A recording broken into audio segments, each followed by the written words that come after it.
The great hall of the Vorn Empire gleamed with polished metal. Tall windows showed the 3 moons of their home world.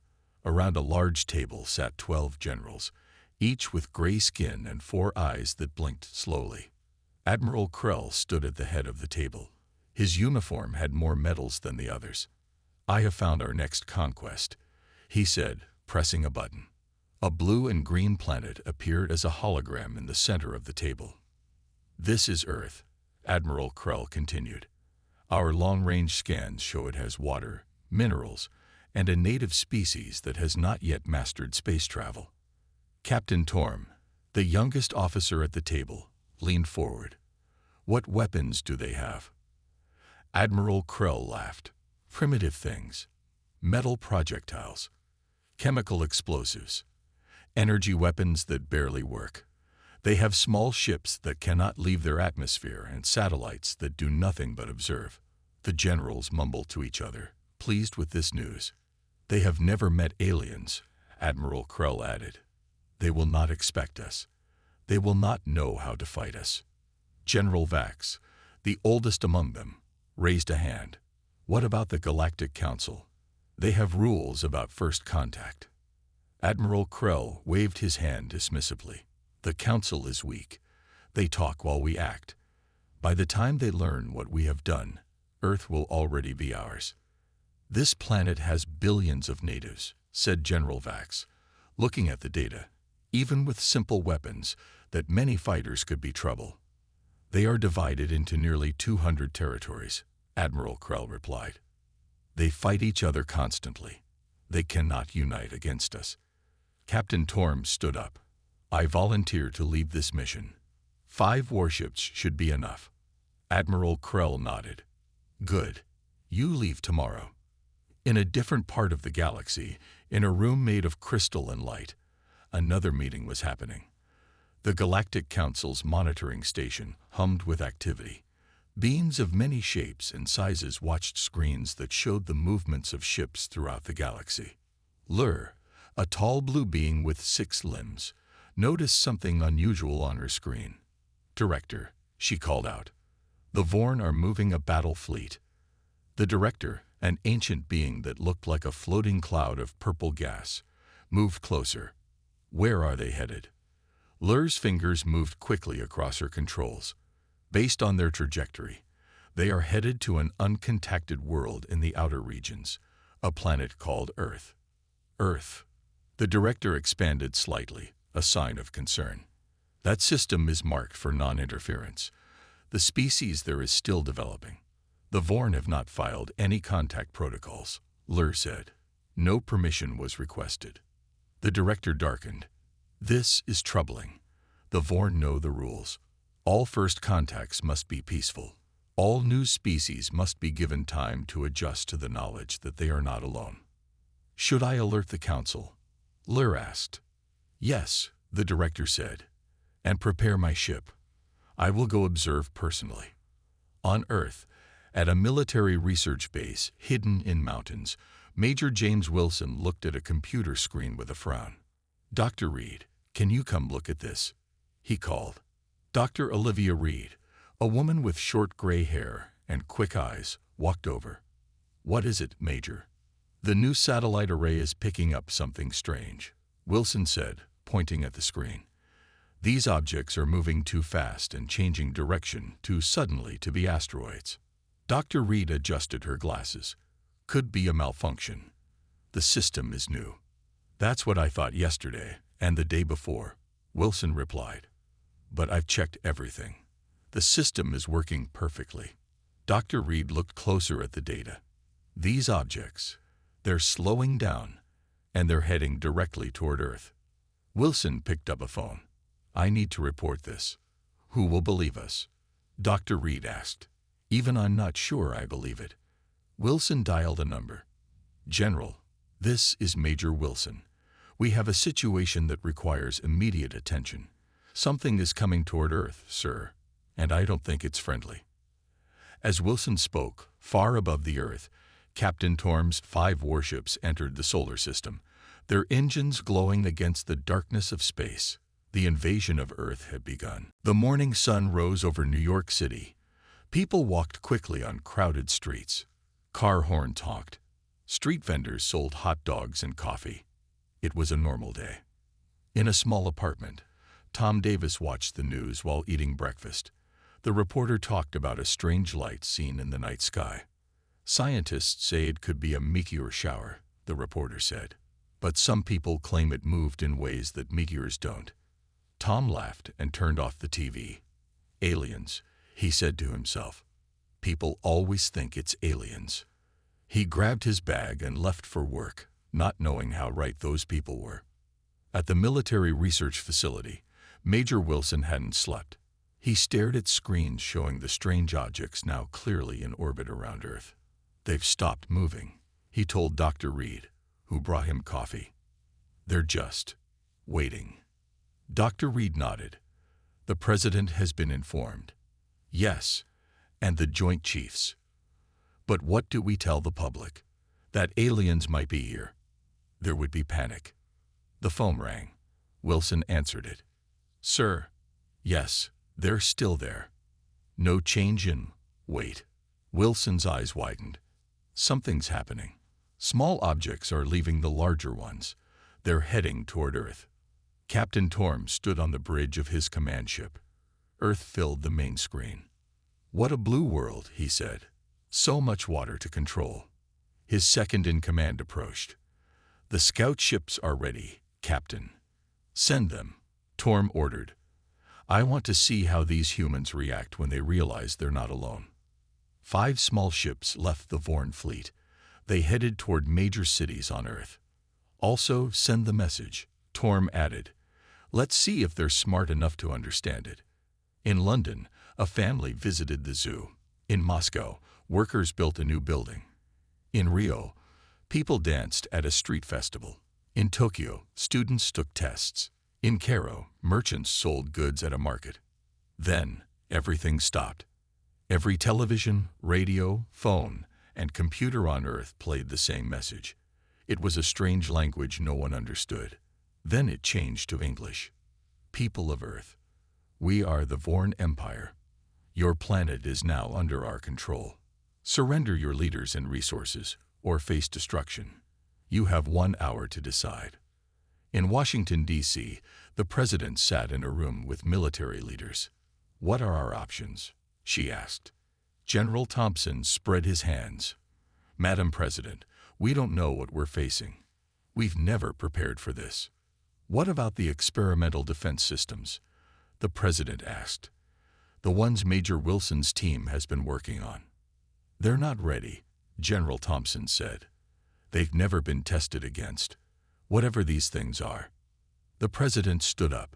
Test them now. And get me Major Wilson on the phone. At the research facility, Wilson and his team rushed to activate their defense systems.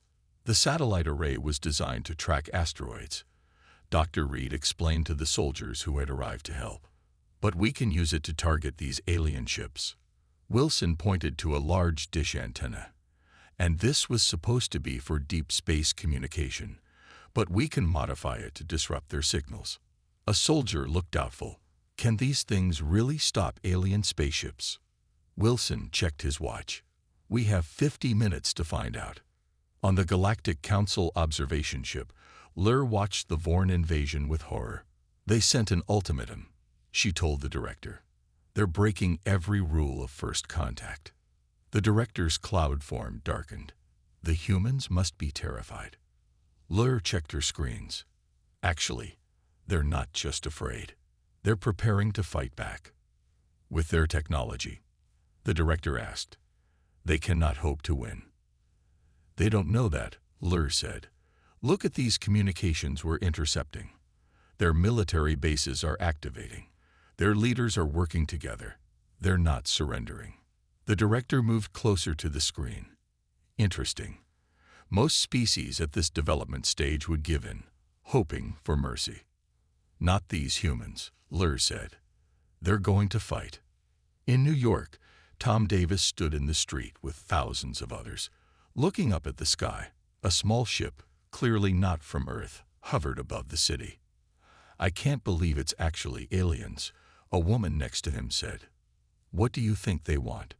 Tom asked. Before she could answer, the alien ship fired a beam of light at a nearby building. The top floors exploded. People screamed and ran. Tom didn't. He watched as military jets appeared, firing missiles at the alien ship. To everyone's surprise, one missile hit its target. The alien ship spun, smoking, then crashed into the harbor. A cheer went up from the crowd.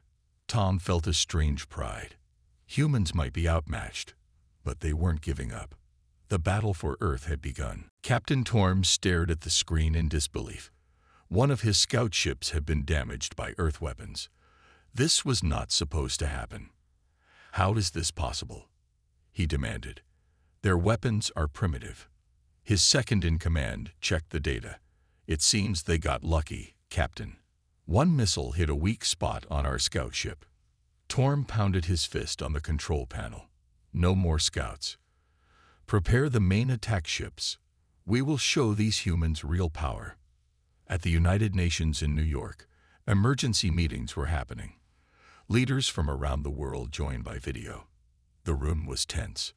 "We've confirmed alien ships in orbit," said the Secretary General. "They have attacked 5 major cities. We have managed to bring down one of their smaller ships." "What do they want?" asked the representative from Japan. "They want us to surrender," replied the Secretary General. "They want our planet." The representative from Russia stood up. "Russia will not surrender. We will fight." One by one, other leaders agreed. Earth would fight back. At the military base, Major Wilson received new orders. "They want us to deploy the prototype weapons," he told Dr. Reed. "All of them." Dr. Reed looked worried. "Some of them have never been tested. They might not work. Or they might save the world," Wilson said. "Let's get started." They walked to a large hangar where soldiers were loading strange-looking devices onto trucks and planes. "The pulse cannon goes to Washington," Wilson ordered. "The shield generator to London. The signal jammer stays here with us." A young soldier approached Wilson. "Sir, we found something in the alien ship that crashed in New York." "What is it?" Wilson asked. "Some kind of computer, sir. It's still working." Wilson turned to Dr. Reed. "Can you figure it out?" She nodded. "I'll try." In space, the Vorn attack fleet prepared for the main assault. 20 large ships left the 5 motherships. Each carried weapons that could destroy a city. Captain Torm addressed his commanders. "The humans have shown unexpected resistance, but they cannot stand against our real weapons. Target their military bases first, then their government centers." The attack ships entered Earth's atmosphere. They looked like giant metal birds with glowing engines. At the Galactic Council observation ship, Lur watched with growing concern. "The Vorn are launching a full attack," she reported. "The humans will be destroyed." The director moved closer to the screen. "Wait. Look at this. The humans are coordinating their defenses globally. They're sharing information." Lur zoomed in on different parts of Earth. Military forces from different countries were working together. Scientists shared data. Even ordinary people helped by reporting alien ship movements. "They've only known about aliens for hours," Lur said. "Yet they're adapting so quickly." The director's form rippled with surprise. Most species take days or weeks to coordinate a response to new threats. These humans are remarkably fast learners. Tom Davis had joined emergency volunteers in New York. He helped move people to safer areas underground. "The subway system is the safest place right now," the police officer told the volunteers. "The aliens can't see through all that concrete." Tom handed out water to a family with 2 small children. "Everything will be okay," he told them, trying to sound confident. Suddenly, the ground shook. A massive explosion happened above. "They're attacking again," someone shouted. But then came surprising news. A runner arrived with a message. One of their big ships was just shot down over Chicago. "Our weapons worked." Cheers erupted through the subway. Dr. Reed worked quickly on the alien computer. With each passing minute, she understood more. Their technology isn't as advanced as we feared, she told Wilson. It's different, but not impossible to understand. Can we use any of it? Wilson asked. Yes, she said with a smile. I think I can reprogram our satellites to interfere with their targeting systems. Wilson picked up a phone. This is Major Wilson. I need to speak to the Joint Chiefs immediately. We found a weakness. Captain Torm received alarming reports from his attack fleet. 3 ships lost. 5 more damaged. Earth's defenses were stronger than expected. Impossible, he shouted. How are they doing this? His second-in-command looked pale. Captain, we're detecting a Galactic Council ship nearby. They're watching us. Torm felt cold fear. If the Council was watching, his career, maybe his life, was over. We must win quickly, he decided. Prepare the planet destroyer. We will make an example of these humans that the galaxy will never forget. Little did he know, the humans were just getting started. Lur could not believe what she was seeing. The humans were fighting back effectively against the Vorn. 7 Vorn attack ships had now been destroyed. Director, I must report this to the full council, Lur said urgently. The Vorn are preparing to use a planet destroyer. Millions will die. The director's cloud form pulsed with concern. Send the report. I will speak directly with the council head. Lur sent the data showing the Vorn invasion and Earth's unexpected defense. Minutes later, a large hologram appeared on their ship. It showed a being with 4 arms and skin like gold. This is Council Head Merrick, the being said. Your report is most disturbing, Director. The Vorn have violated all first contact protocols, the Director explained. And now they plan to use forbidden weapons against the humans. Council Head Merrick looked grave. We must vote on intervention. This cannot wait for normal procedures. On Earth, Major Wilson and Dr. Reed worked with military leaders from around the world. They had connected from the underground facility using secure video links. The alien computer has shown us their next targets, Dr. Reed explained, pointing to a map. They plan to hit these 20 cities simultaneously. But we also found something worse, Wilson added. A much larger weapon is being prepared in their main ship. From what we can tell, it could devastate entire continents. The room fell silent. General Thompson spoke first. How much time do we have? 3 hours at most, Dr. Reed answered. Then we need to strike first, said the general. Can your team do it, Major? Wilson nodded. We've modified 3 nuclear missiles with the alien technology Dr. Reed decoded. They should be able to penetrate their shields. Do it, ordered the president, who had been listening quietly. And may God help us all. Tom Davis was no longer just a volunteer. He had joined a group of civilians working directly with the military. His job was to help collect pieces of fallen alien technology from the crash sites. Be careful with that, warned a soldier as Tom picked up a strange metal cylinder. We don't know what it does. Tom placed it carefully in a special container. Do you think we can really win this? He asked the soldier. I don't know, the soldier replied honestly. But I know we're giving them a fight they didn't expect. As they worked, the sky suddenly lit up with brilliant colors. Both men looked up. What is that? Tom asked. I have no idea, the soldier said.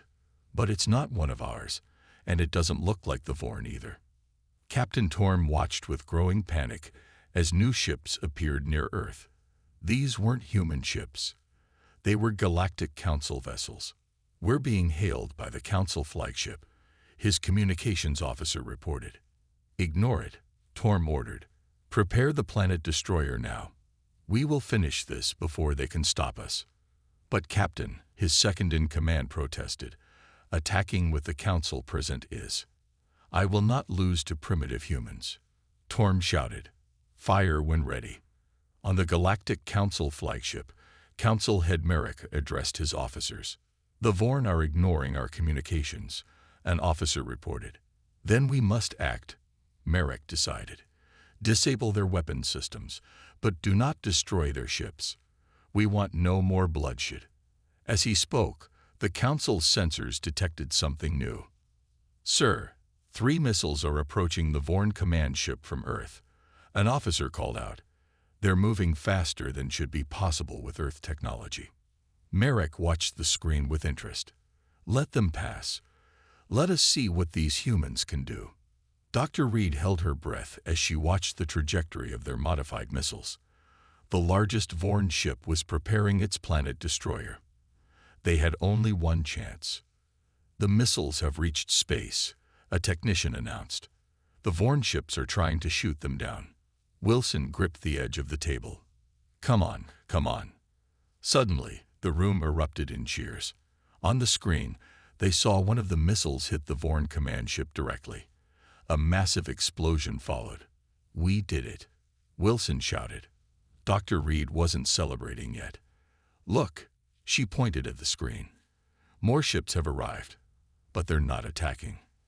The new ships were positioned between Earth and the remaining Vorn vessels. They were protecting Earth. "Who are they?" Wilson wondered. "I think," Dr. Reed said slowly, "they might be the good guys." The remains of the Vorn command ship drifted in Earth's orbit. Captain Torm had survived, but his ship was crippled. His face showed a mix of shock and anger as he stared at the Galactic Council vessels now surrounding his fleet. How? He demanded of no one in particular. How did primitives do this? His second-in-command approached cautiously. "Captain, the Council is demanding our surrender. They say they will take us back for trial." "And the humans? What are they demanding?" Torm asked bitterly. "That's the strange part," the officer replied. "They're asking for a chance to speak with us, not just surrender." Torm laughed without humor. "Even now, they surprise me." On Earth, the president addressed a global audience from a secure bunker.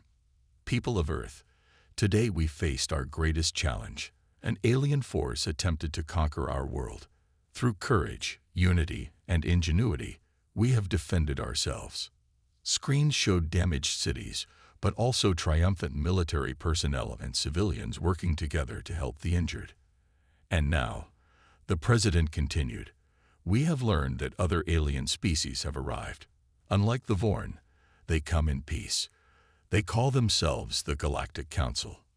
Major Wilson and Dr. Reed were chosen to be part of the first official meeting with the Galactic Council representatives. They waited nervously in a cleared field, surrounded by military guards. A small, sleek ship landed gently on the grass. Its door opened, and Council Head Merrick stepped out, accompanied by Lur and the director, who floated beside them. Wilson stepped forward. "Welcome to Earth. I'm Major James Wilson." Merrick bowed slightly. "I am Merrick, head of the Galactic Council. This is Lur, our observer, and the director of our monitoring station." Dr. Reed couldn't contain her scientific curiosity. "There are so many questions we have about your species, your technology, the universe, and we will answer them," Lur said with a gentle voice. "But first, we must discuss what happened here." "The Vorn attacked us without warning," Wilson said. "We only defended ourselves." "Yes," Merrick agreed. "The Vorn broke our most sacred laws. But what interests us most is how you defended yourselves." Tom Davis had been invited to the Capitol to receive an award for his bravery during the battle. While waiting, he watched a news report about the alien technology being studied. "Scientists say it might take years to understand everything," the reporter said, "but already we've made breakthroughs in energy, medicine, and communications." A man sat down next to Tom. "Amazing how quickly we're learning, isn't it?" Tom nodded. "Just a week ago, we didn't even know aliens existed. Now we're using their technology. That's what makes humans special," the man said. "We adapt faster than any species the Council has ever encountered." Tom turned, suddenly realizing this wasn't a human he was talking to. The man had very subtle differences. Eyes too large, fingers too long. "You're one of them, aren't you?" Tom asked quietly. The alien smiled. "I'm a Council observer. We're everywhere, watching how humans react. I must say, you continue to impress us." In a special council chamber created on their flagship, Merrick reviewed the reports with growing amazement. The humans reverse-engineered Vorn technology in hours, he told the gathered council members. They adapted their weapons, coordinated globally despite having no previous experience with aliens, and showed remarkable courage. "What are you suggesting?" asked a council member. "I am suggesting," Merrick said carefully, "that we may have discovered something rare, a guardian species." Murmurs filled the chamber. "In all our history," Merrick continued, "we have found only 2 other species with the combination of traits the humans possess: fierce defense of their home, remarkable adaptability, and the ability to unite quickly against outside threats." Lawyer stepped forward. "The data supports this. Look at how they use the Vorn's own technology against them. Look at how they're already implementing what they've learned. If they are indeed a guardian species," the director added, "we must handle this carefully. They could either become our greatest allies or a terrible threat." Merrick nodded. "Then it is decided. We will offer Earth provisional membership in the Galactic Council, with a path to full membership. And we will learn from them, even as they learn from us." As the council members voted unanimously to approve this plan, on Earth, humans looked to the stars with new understanding. They were not alone, and they were stronger than anyone, including themselves, had ever imagined. 1 month after the failed invasion, Earth had changed. Alien technology appeared in hospitals, helping cure diseases. New power plants used clean energy from space. People looked at the stars differently now. In New York, a large building was constructed in just 2 weeks using Galactic Council methods. It would serve as Earth's first embassy to the stars. Inside this building, Major Wilson walked down a hallway with Dr. Reed. Both wore new uniforms with a special patch, Earth's outline surrounded by stars. "Ready for the big meeting?" Wilson asked. Dr. Reed nodded. "As ready as I'll ever be. I still can't believe they want us to represent Earth." "Who better?" Wilson smiled. "You understood their technology faster than anyone." They entered a large room where Council Head Merrick waited with other alien representatives.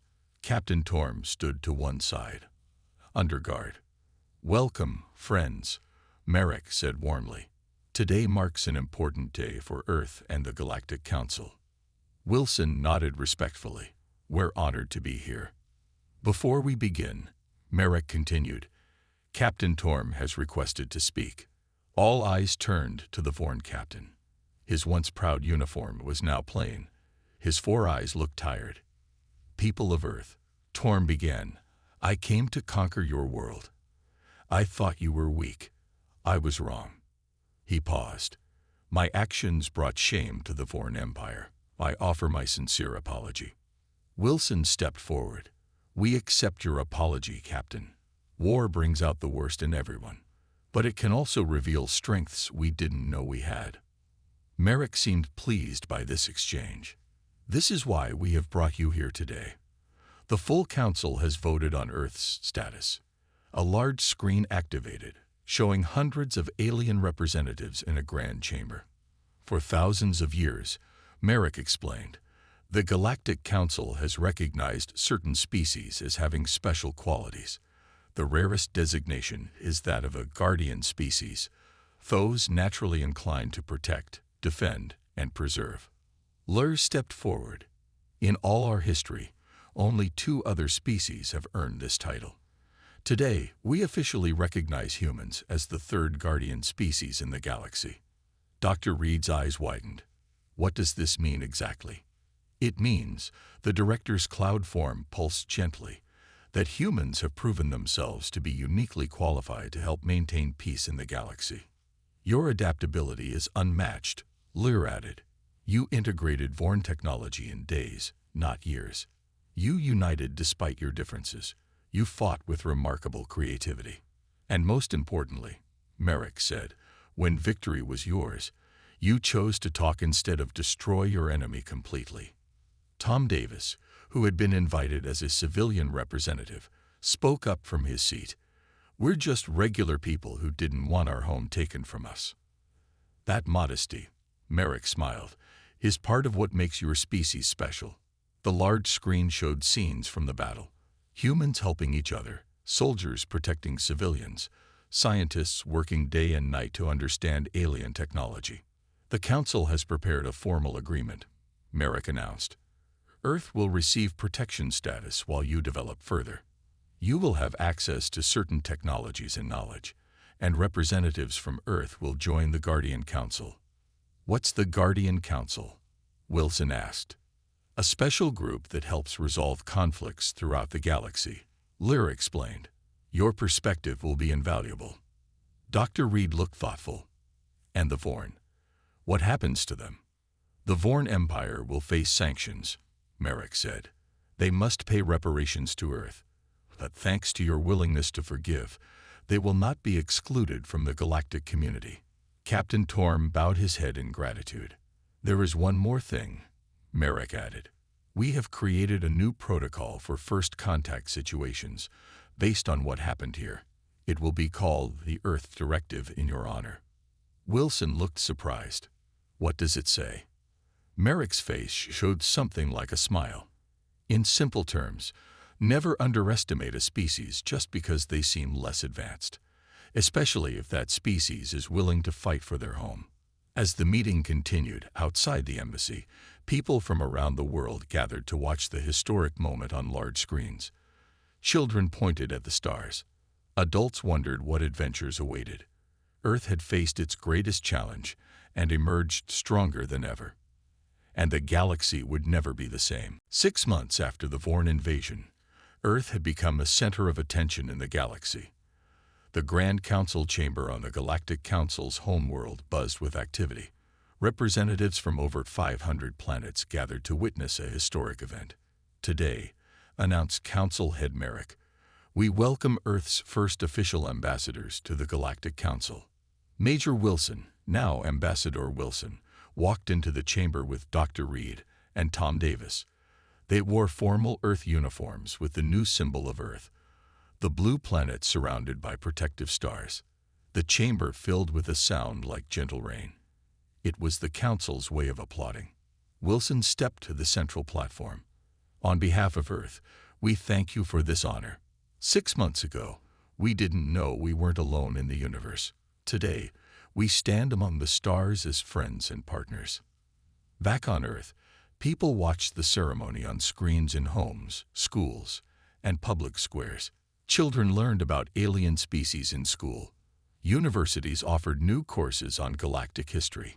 In what had once been a military research facility, a new galactic technology center stood. Scientists from Earth worked side by side with alien experts. The progress they're making is remarkable, Lur told the director as they toured the facility. In just 6 months, humans have mastered technology that took other species years to understand. The director's cloud form shifted thoughtfully. Their minds work differently. They make connections others miss. They try approaches others would never consider. That's why the footage of their defense has become so popular across the galaxy, Lur added. Indeed, recordings of Earth's battle against the Vorn had spread throughout the galactic community. Some species viewed humans with admiration, others with caution. In a quiet corner of the council building, Captain Torm met with Wilson. The Vorn High Command has been reformed, Torm said. Admiral Krell and his supporters have been removed from power. Wilson nodded. I'm glad to hear it. Many Vorn didn't agree with the invasion. Torm continued. Your successful defense forced us to reconsider many things. Sometimes it takes a shock to create change, Wilson replied. Torm looked out at the stars. I came to conquer your world. Instead, your world conquered our way of thinking. On an observation deck, Tom Davis spoke with aliens from dozens of worlds. As a civilian representative, his role was to help others understand ordinary human life. You mean you have thousands of different languages on one planet? Asked a blue-skinned alien. Yes, Tom replied. And different foods, music, and traditions. No wonder you adapted so quickly to meeting us, the alien said. You're used to diversity. A tall, thin being joined the conversation. Is it true that humans continue activities even when they're dangerous? Like climbing mountains or exploring oceans. Tom laughed. Absolutely. We're curious by nature. That explains much, the being said thoughtfully. Dr. Reed led a team developing a new communication system based on combined Earth and Council technology. This will allow instant communication across thousands of light years, she explained to a group of scientists. We combined your quantum principles with our digital compression methods. An alien scientist made a sound of amazement. You built this in months. The Council had been working on similar technology for decades. Fresh eyes see new possibilities, Dr. Reed said with a smile. In the Council head's private chamber, Merrick met with the leaders of the Guardian Council. The humans continue to exceed expectations, said one leader, a crystal being from an ancient world. Yes, agreed another, a massive creature with 6 arms. But are they ready for the truth? Merrick considered the question. They have earned the right to know. Then you will tell them about the destroyers, asked the crystal being. Yes, Merrick decided. Earth must know that the Vorn invasion, while unfortunate, prepared them for something far more important. The ancient enemy returns, said the 6-armed leader gravely. The destroyers who once nearly wiped out all life in the galaxy will come again. The prophecies are clear. And the humans? Asked the crystal being. Merrick watched through a window as Wilson, Reed, and Davis spoke with representatives from across the galaxy. Despite being newcomers, they looked comfortable, confident, and curious. The humans, Merrick said with certainty, may be exactly what the galaxy needs to survive the coming darkness. Outside, Earth's first starship prepared for its maiden voyage.